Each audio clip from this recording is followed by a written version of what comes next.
I don't know how to start a video, but I'm Nans, and this is Warsim, the Realm of Aslona, a game that I got a code for ages ago. Ages and ages. And, I don't know, just never really felt like doing a video. I didn't end up playing much of it, but I'm going to show it off a little bit. It's pretty much just a text adventure game, and it runs in the console, weirdly, in like command prompt, basically, or at least something that is clearly meant to look like command prompt, even if it isn't literally command prompt. But we'll start a new game. Decide what your world will look like. Let's just random races. Now it says, and this is one of the things that I don't like so much about this game. It says pull from a list of 94,887,852 races. Now the thing is, and when I click random, it'll list them, I think. Tell me to reroll. I wanna see it. How long to run our game for? Whatever, 100 years. I don't know or care. I will be the queen, and I will random. No, I'll make my own name. I'm Nance. Whatever. Aslona, please. I just want to look at the races. It's not this difficult. Normal, I guess. I guess it's not going to let me reroll the random races. You are ruler of the kingdom of Aslona, once a great and mighty empire fighting against the troublesome rebellion of Faradal the Kinslayer and the hordes of bandits loyal to Feanor, overlord of the bandit horde, as well as several minor bandit gangs who pester your lands. The world is vast and complex, there's much to see and do and little time to waste. From the fabled ancient lands to the blood-soaked arena, these lands call to be united under the flag of Aslona. Maybe it will let me do the race thing that I wanted to talk about? Maybe? Rumsoul Realm, that sounds like a fun place.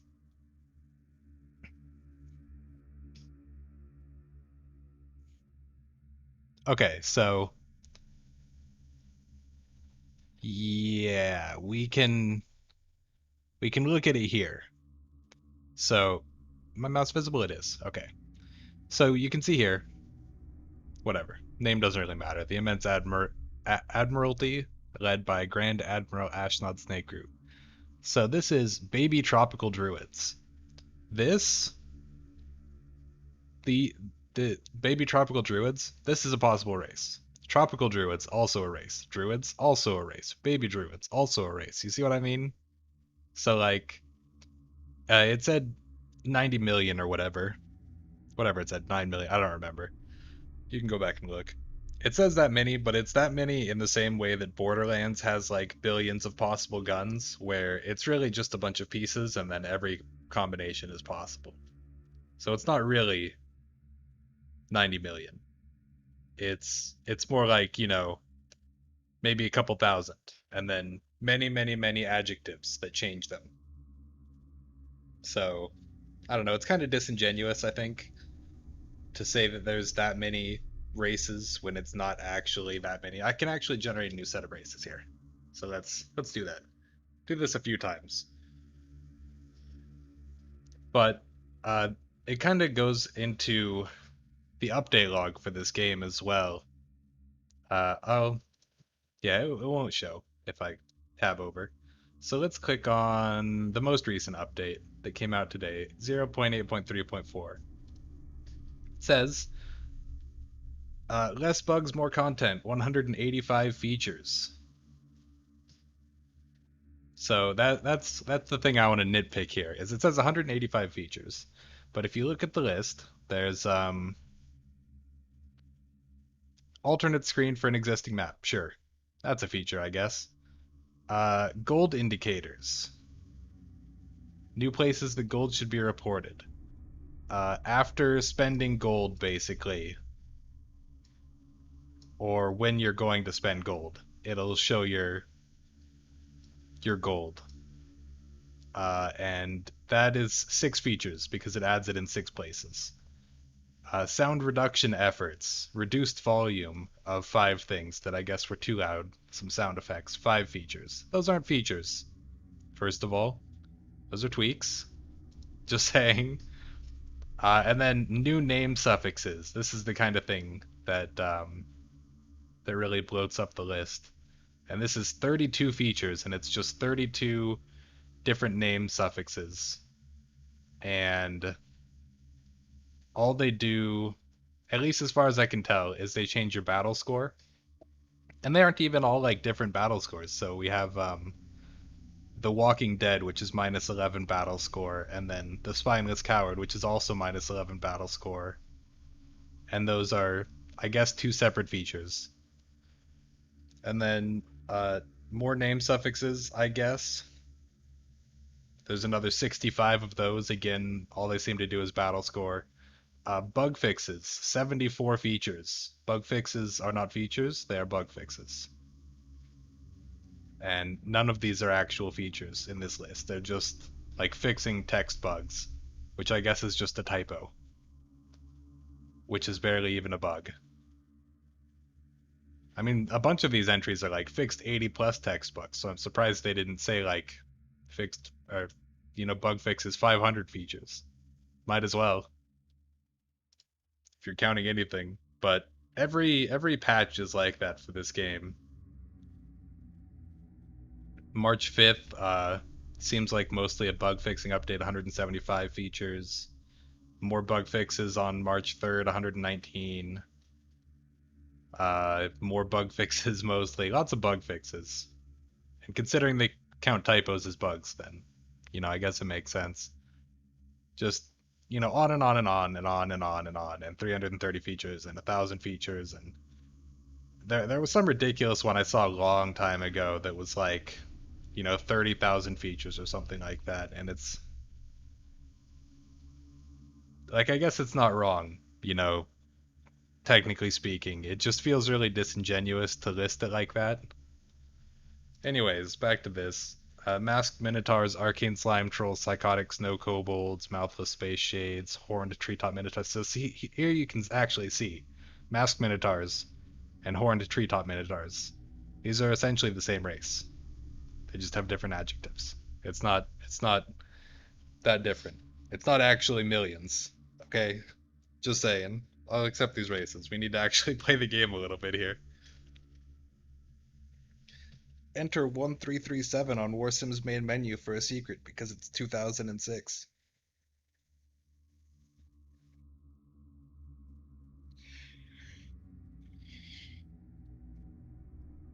This is taking a while considering that I thought it already generated this stuff.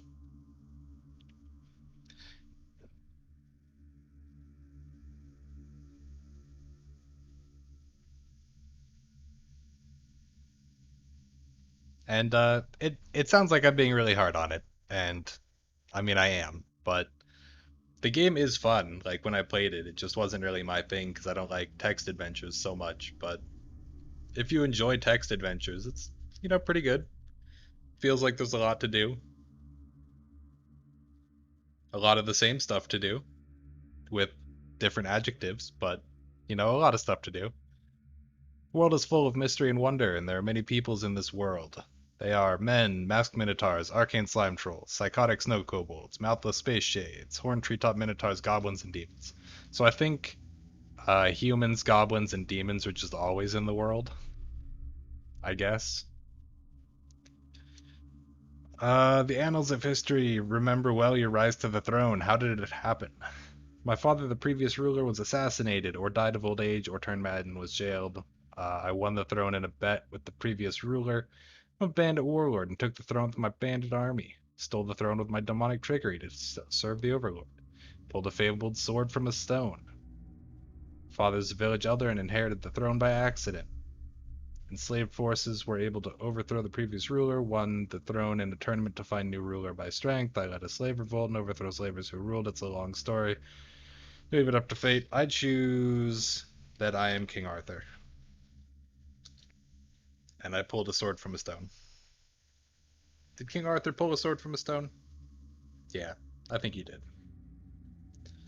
Those who ruled before were gatekeepers, stewards for the one chosen to rule the person who could pull the fabled sword of Aslona from the stone. You were born a commoner on the outskirts, but a dream told you to seek the stone and try. You approached the guards who were protecting it, and they laughed and let you try. They weren't laughing when you pulled it out.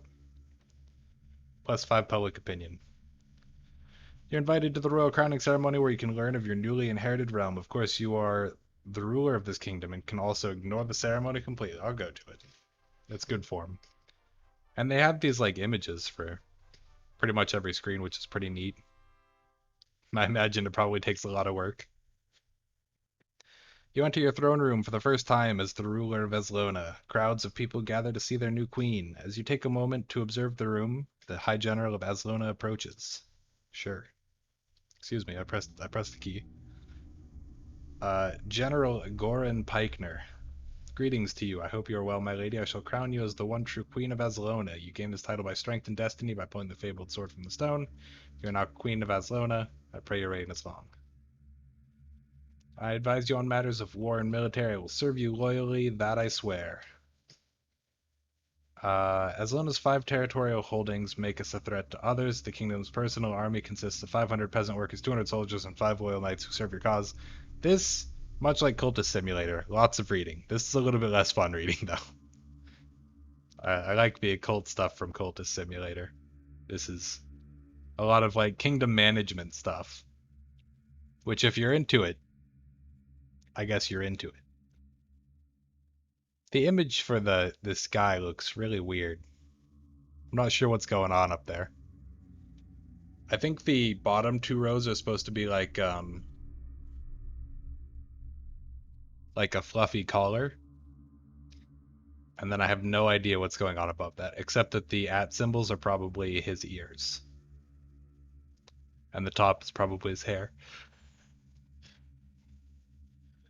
Also, one of his eyes is a 0 and the other is a capital O. Weird. Has a total of 2,000 gold in its coffers, which is insignificant. There's also 962 additional gold in the bank. May speak to Old Kroll if you wish for any tutoring on matters of the realm. If you're unsure what you would do, you highly recommend it. Otherwise, discuss it later. You may do so by returning to the throne room. Skip. I don't need no tutorial. If you do require any tutoring, find me in the throne room and I can happily help. Cool. Okay, so this is the main kingdom menu.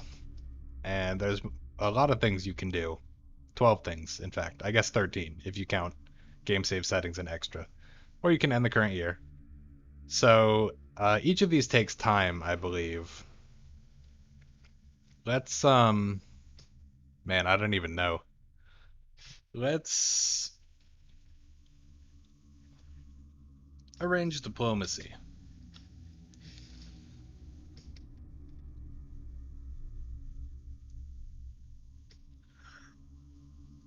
Head diplomat Old Kroll appears before you and bows. You begin to discuss possible diplomatic moves and actions with your neighbors.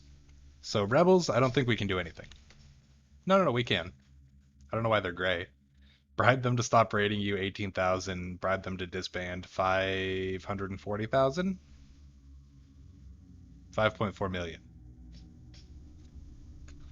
About the rebels, about Faradol the Kinslayer. View their troop tree. I don't. Sure. 50 rebel peasants, 100 rebel soldiers, 100. No. That's their battle score. I don't know how many they have. Sure. Exit. About the Goblin Kingdom of Crut. Oh, our head diplomat's not skilled enough to speak to the Goblin clans, so we can't speak to them. They're too savage. They are goblins. So we don't have any friends, is what I'm hearing here. Independent territories, and these guys are maybe fine. I don't know if these are at war with me. I don't I don't think they are.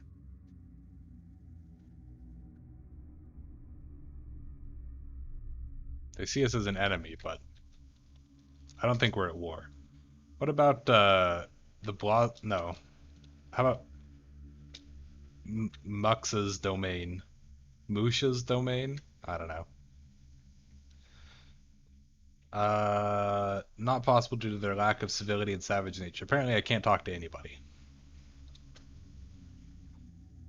Neat. Well, we've looked at the other places, and apparently nothing is possible with anybody. So, let's check out the realm so we can explore the northern lands, the eastern grasslands, the southern lands, and the western lands. Let's explore the eastern grasslands. Farid Desert. It's a very warm place. Suited knights avoid this place as best as possible. The desert is filled with magic and mystery and holds within it the great artifact market. Explore. We found the eastern trade post. We waste an opportunity, and we find the Scorpion Fighting Pit. Independent. Pass by a small walled pit surrounded by drunk and angry Easterners. As you near the pit, you discover it is a scorpion fighting pit with the folk betting on the outcome of the fights. The pit has 300 gold to be won. Speak to a random spectator. Just lost 100 gold. My wives are going to kill me. Okay.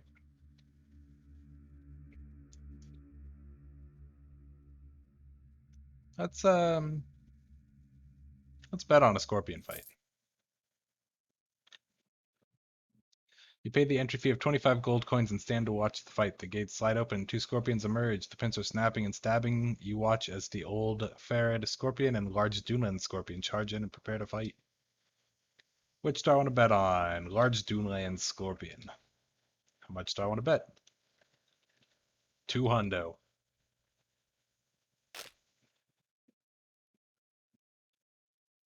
The large Dunland scorpion leaps forth and hits old Farad scorpion for 12 damage. Uh, Old Farad scorpion does 4 damage. Large Dunland scorpion wins. I get 400 gold. Scorpions fight for a while, but ultimately Large Duneland's Scorpion is the victor of the fight. You are informed that your chosen Scorpion has emerged victorious and you've earned 400 gold through your bet. That's 200 more than you bet. Cool. Well, I'm out of here. Having having won, I leave. Let's go to the Eastern Trade Post. Come upon a small trading post settled on a dune that is known locally as the Eastern Trading Post. You enter and are greeted. Speak with the master. The trade post master Malik comes to greet you, or Malik, I suppose. Who are you? He's just the head trader. What do you do here?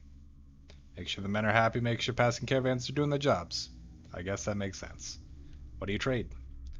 Anything we can, really. Whatever is currently in demand, we send caravans out to Farad to buy goods and then bring them back into Farad to sell them, sometimes the other way around. Tell me about the desert. Not a great place for trade, but we do have somewhat of a monopoly on caravanning through here, so I can't complain. Where are you from? From the village of Rim, my lady. I am local to these parts, that's why I've been able to carve out a living here. How much money is a trade with you worth for me? Deal would stand to make you somewhere in the range of 100 or so gold per year, maybe a little more if you have better roads or bigger trade posts to allow for better trade capacity. We don't claim to be able to make anyone rich, but every little bit helps. Sure, whatever. Let's trade. Oh, whoops. I thought I was gonna like buy a magic item from them, but I guess I've established a trade route with them. Okay, sure. Good enough. So I don't think I can explore anymore, and there's not really anything else we can do. Let's change the laws of the land. Taxes.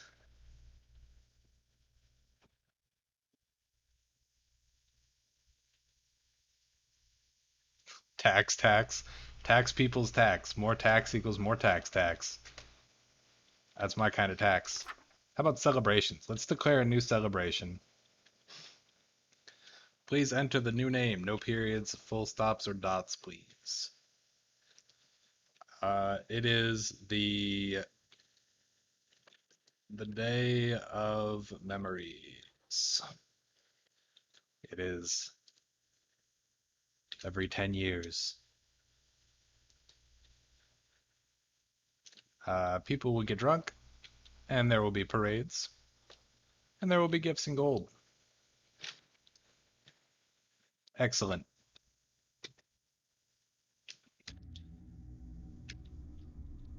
And so ends the current year. Oh, there's 21 people lined up to meet. Alright, I wish to see those visitors first. Jesus. Visit the throne room.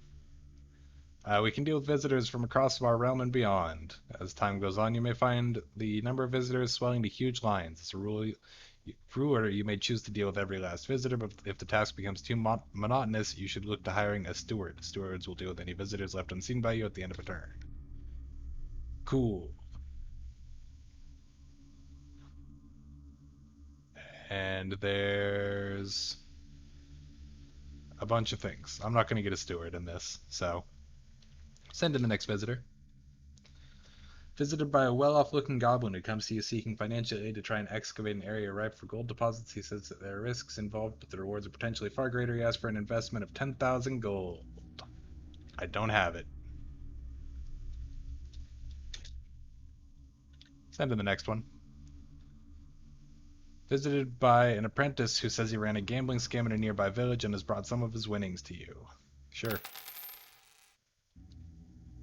I'll take 400 gold. It did cost the public opinion, though, which I guess is understandable. Visited by a young trader who has brought you a vial of elf vomit, which he says fell out of the sky to the dungeons with you. Nobody brings me elf vomit and gets away with it. Visited by a particularly ugly farmhand who was doing repairs on his hovel when he found a hidden stash of gold behind a wall. He brings a share of it. Accept the gold. Visited by a rotund village idiot who says he has a sum of gold stolen from a burning orphanage and brought half. Oh no. I mean, I'll take it. -3. That's not great.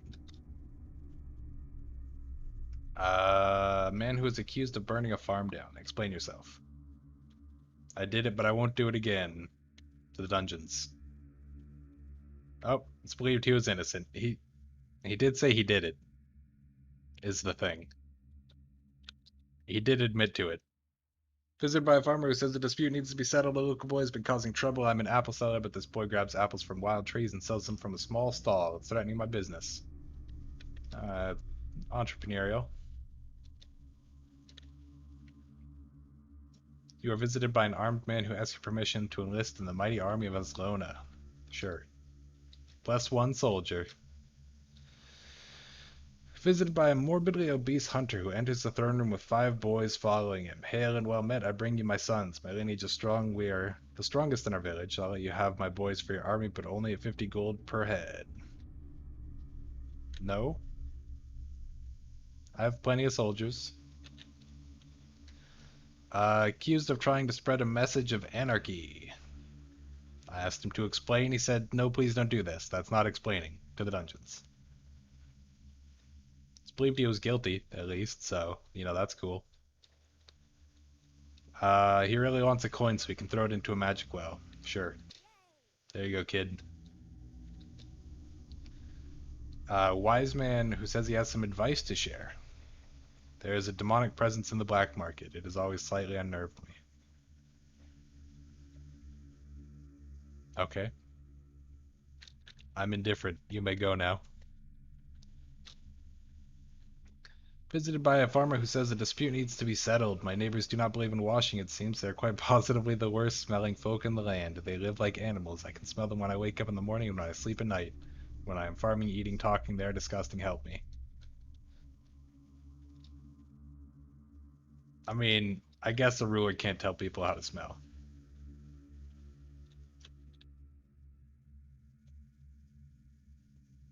He asked for a single gold coin. Oh. Turns into a man before your eyes and claims he is a passing wizard who sought to see you for his own eyes. He says you are a kind queen and gives you 300 gold as a reward. Okay. I kind of figured something like that might happen. Visited by a farmer, took in a wounded man, helped him back to health. Now he owes me. I could never afford a slave and thought this would be my chance, but he refuses to work for free. Nope, he was wounded. He didn't even say anything. Could spare a few coins as the man's dog is starving and there's no game in the wild. Give 20 gold.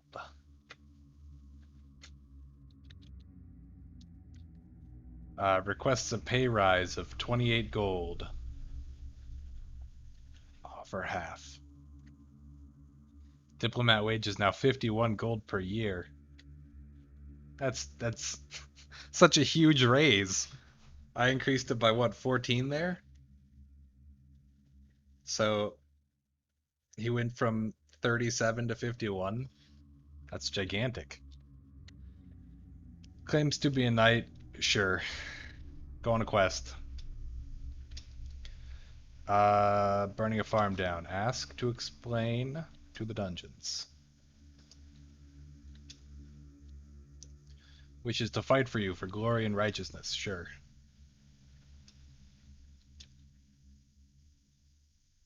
Who's heard you give out free coins and wants one to the dungeons? No. Give him nothing. There's no one here. Retire from ruling the realm. Excellent. 0. End current year.